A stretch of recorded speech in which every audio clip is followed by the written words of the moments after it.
चलिए आज के इस वीडियो में हम लोग ब्रिटिश कालीन अर्थव्यवस्था के बारे में पढ़ेंगे। जो ब्रिटिश कालीन लगान व्यवस्था थी, किस तरीके से ब्रिटिशर्स जो थे, अंग्रेज जो थे, भारत के कृषि व्यवस्था से लगान लिए और किन किन क्षेत्रों पर लगान लिया गया, इसके बारे में हम लोग जो विस्तृत पूर्वक पढ़ा जाएगा। देखिए, एक बात समझते हैं कि जब अंग्रेजों द्वारा बंगाल के क्षेत्र पर अधिकार किया गया, वो युद्ध था 1757 का एक युद्ध था। 1757 ईस्वी में युद्ध हुआ था पलासी का युद्ध। पलासी का युद्ध था। यह जो युद्ध हुआ था रॉबर्ट क्लाइव और सिराजुद्दौला के बीच। सिराजुद्दौला के बीच ये युद्ध हुआ था 1757 वाला। फिर आगे चल के जिसमें सिराजुद्दौला की हार हुई थी इस युद्ध में 1764 में एक प्रमुख युद्ध हुआ जिसे बक्सर का युद्ध कहा जाता है। और ये बक्सर के युद्ध में क्या हुआ कि सिराजुद्दौला के जो उत्तराधिकारी थे, इनका नाम था मीर कासिम। क्या नाम था? सिराजुद्दौला के उत्तराधिकारी जो बाद के शासक हुए मीर कासिम हुए। बंगाल के नवाब थे मीर कासिम, अवध के नवाब सुजाउद्दौला और दिल्ली के जो सुल्तान थे शाह आलम द्वितीय। ये तीनों की सेना मिलके अंग्रेजों से युद्ध की 1764 में, जिसमें हार हुई। इन तीनों की सेना आपस में मिलके भी हार गई। और ये जो युद्ध हुआ अंग्रेजों के लिए बहुत ही निर्णायक सिद्ध हुआ, इतिहास के लिए निर्णायक सिद्ध हुआ बक्सर का युद्ध 1764 वाला। और इसमें अंग्रेजों के लिए जो क्या है कि बंगाल से लेकर इलाहाबाद तक एक ही युद्ध से इतना बड़ा क्षेत्र उनके हाथ में आ गया। तो इस क्षेत्र से लगान लेना था, क्योंकि उस वक्त जो अर्थव्यवस्था का प्रमुख जो साधन था वो कृषि था, खेती होता था, खेती से ही आय होता था, वही प्रमुख साधन था। तो खेती से आय होता था, तो उस स्थिति में जो राजा होते थे या जो अंग्रेजी सरकार आई, ये खेत से लगान लेते थे, कृषि पर लगान लिया जाता था। तो अंग्रेजों ने इस क्षेत्र पर लगान लेने के लिए एक व्यवस्था लगाई जिसका नाम रखा अस्थाई बंदोबस्त। क्या नाम रहा? अस्थाई बंदोबस्त कहा गया इस व्यवस्था का। ये किस क्षेत्र के लिए? ये बंगाल वाला क्षेत्र। जब बक्सर के युद्ध हुआ तो उसके बाद वाला जो क्षेत्र है, जो इस बक्सर के युद्ध से जो क्षेत्र इसके अंतर्गत आए थे, उसमें अस्थाई बंदोबस्त लगभग मान के चलिए कि टोटल बंगाल जो है उसमें अस्थाई बंदोबस्त लागू किया गया। बंगाल के अंतर्गत उस वक्त बंगाल भी आता था, बिहार भी आता था, झारखंड,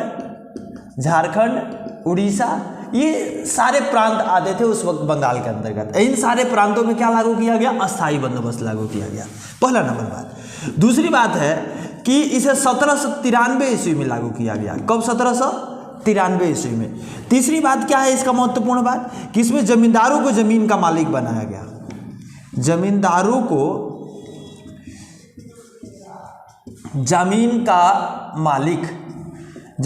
जमीन का मालिक बनाया गया। किस व्यवस्था में? इस व्यवस्था में। फिर चौथी जो बात है कि इसमें करार जो हुआ, किस अंग्रेजी सरकार ने, ईस्ट इंडिया कंपनी ने किसके साथ करार किया? जमींदारों के साथ करार हुआ। जमींदारों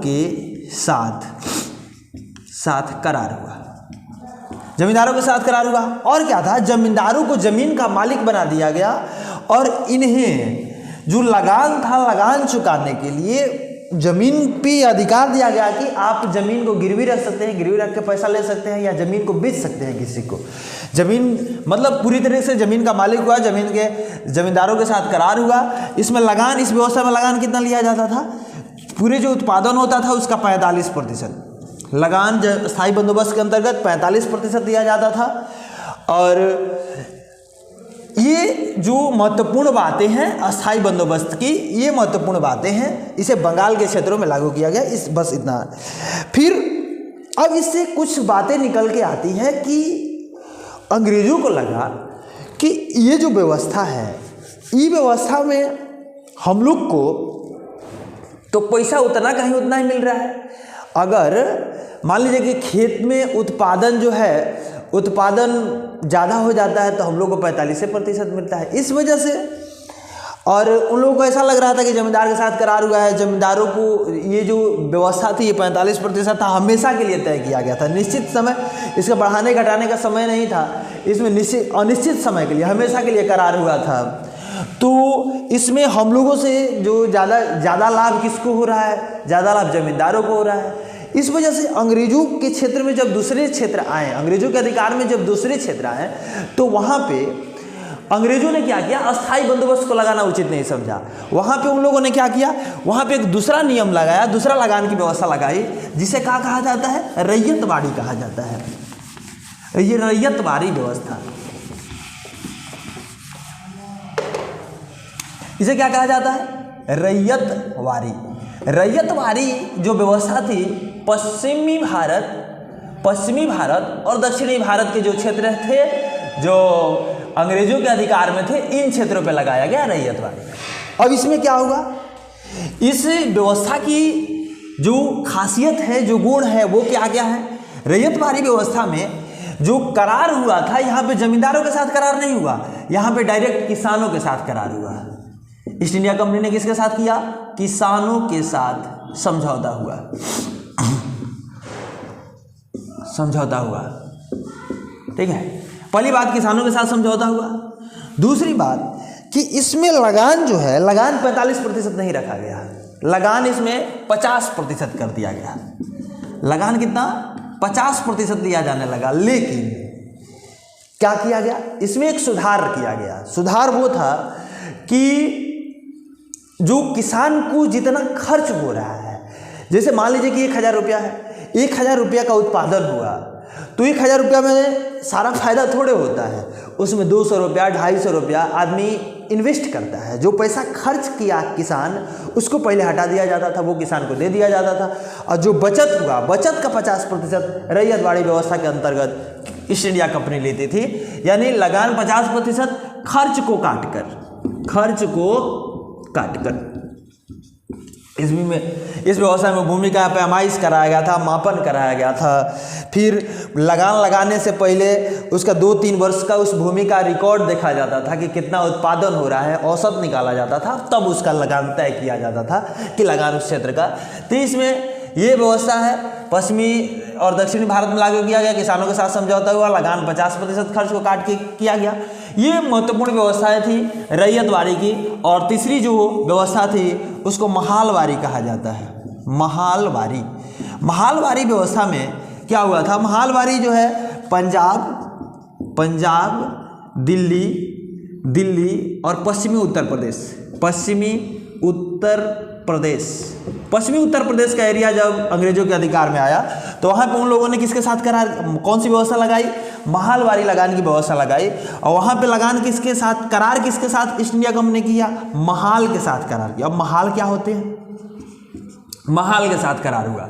महाल होते क्या है? महाल जो थे उस क्षेत्र में जिन गाँव के जो प्रधान होते थे, या गाँव में जिसके पास ज़्यादा संपत्ति होती थी, उसी को महाल कहा जाता था। पंजाब, दिल्ली और पश्चिमी उत्तर प्रदेश वाला जो एरिया है, इस क्षेत्र में के गाँवों में जिन लोगों के पास ज़्यादा ज़मीन होता था या जो गाँव के मालिक होते थे, वही महाल कहा जाता था। उन्हीं के साथ करार हुआ महाल वाला में। और एक और बात ध्यान में रखनी है कि रैयतवाड़ी और महाल दोनों के लिए यहाँ भी जो लगान था 30 वर्ष के लिए निश्चित किया गया था। और स्थायी बंदोबस्त में हमेशा के लिए लगान कितने के साल के लिए? 30 वर्ष के लिए। और इसमें भी महालवारी में भी जो लगान था कितने साल के लिए? 30 वर्ष के लिए। लगान 30 वर्ष के लिए, लगान 30 वर्ष के लिए यहाँ पे निश्चित हुआ। और यहाँ भी लगान जो लिया जाता था 50% दिया जाता था खर्च को काट के। लगान 50%, लेकिन खर्च काटकर, खर्च को हटाकर या घटाकर कहिए, जो भी कहिए। तो बात समझना है कि तीनों व्यवस्थाएं थी, और इन तीनों व्यवस्थाओं द्वारा ब्रिटिश के कंट्रोल में जब भारत था, उस वक्त भारत के अलग अलग क्षेत्रों पे ये बंदोबस्त नियम, ये लगान व्यवस्था लगाई गई थी और इन लगान व्यवस्थाओं के द्वारा अंग्रेज़ों ने भारत के जो कृषि क्षेत्र है, कृषि क्षेत्र से उन लोगों ने लगान लिया, कर लिया और इस तरीके से अपनी आर्थिक स्थिति जो है, आर्थिक स्थिति उन लोगों ने मजबूत बनाने का प्रयास किया, मजबूत बनाया।